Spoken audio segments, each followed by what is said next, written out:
For the one and only E1. Oh! Thank you guys. That's tough stories. Yeah, you know, I was in the United States Army, first cavalry division. It's weird being the only Asian person, though. Yeah, you know, every day people were just looking at me like, are we supposed to shoot this guy? It's cool being in the Army, you know. You get some good benefits.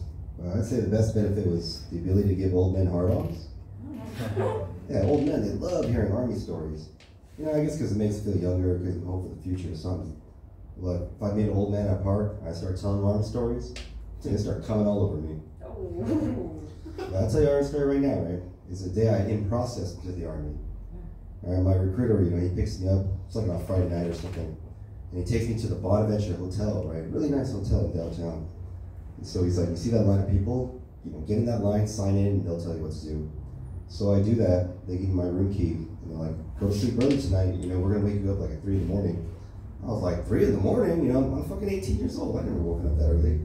I'm like, all right, whatever. So I go to sleep, and sure enough, 3 o'clock in the morning, the phone rings, right? I'm like, hello?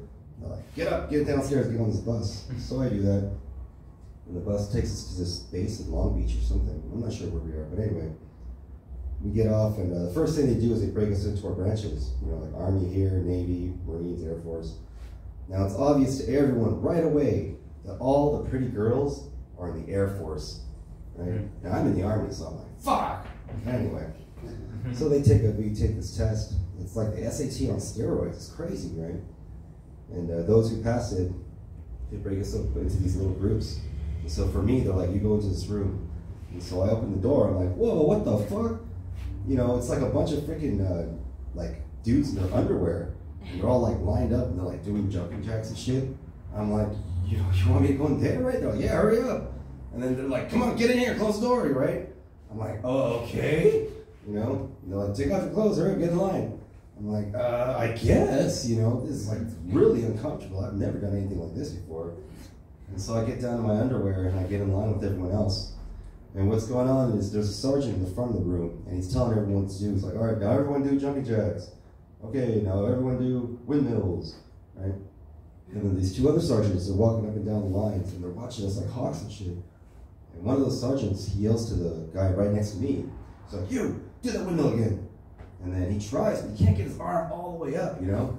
So he's like, you're out, get out, you know? And that was it. That's how fast it was to for someone to not make it in the military, right? That was just the beginning.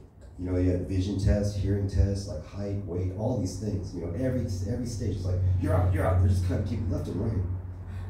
At one point, there's this guy, he's this big old Mexican dude.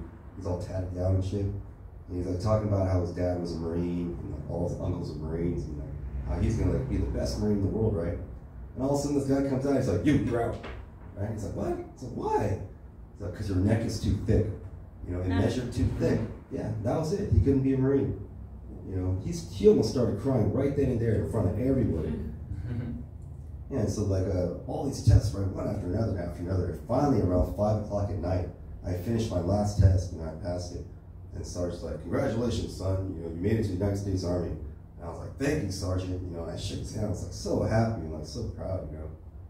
Then the whole time I was in the Army, I can't wait to get out of that motherfucker. Let's tell one more story.